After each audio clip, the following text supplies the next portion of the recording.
of airports. I believe that's Congress to determine that, but I will see if the president has any further comment on it. He is, of course, a big Harry Reid fan. Go ahead. Thanks, Jen. I have a couple different questions. First of all, is the president going to release a statement or say something about Rush Limbaugh? I know, obviously, the news just came out in about the last hour before I had come out.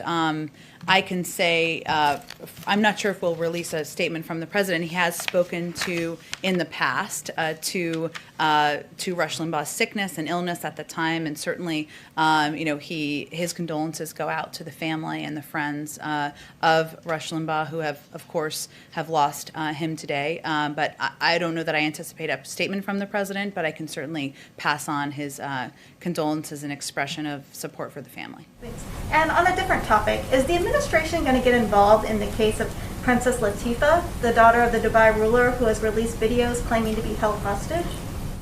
I'm happy to follow up with our national security team on that particular question as well. Go ahead in the back. Thanks, Jen. I want to ask you about the meeting that's going to take place in a little bit with the labor leaders.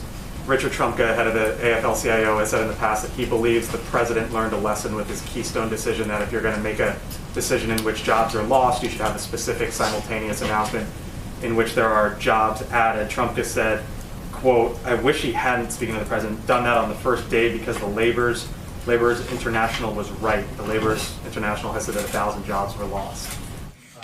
I'm wondering, is the president going to bring this issue up when he meets with the labor leaders? Did the president learn any lesson, as Richard Trumka suggested, and is he open to potentially looking at this decision once again from another angle?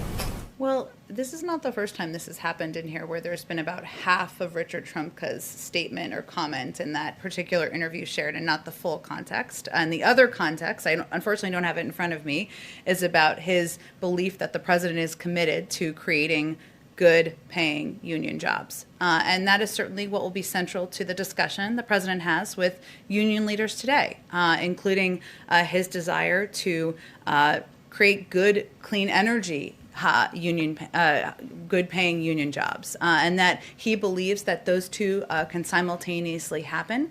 When he put out his clean energy plan last year, he had union leaders and environmentalists at the same table agreeing to the path forward, and he has a extensive record on this particular issue. I will say, since you gave me the opportunity, prior to COVID-19, the Bureau of Labor and Statistics reported that two of the fastest growing jobs were in the wind turbine and solar industries, and that's just the start.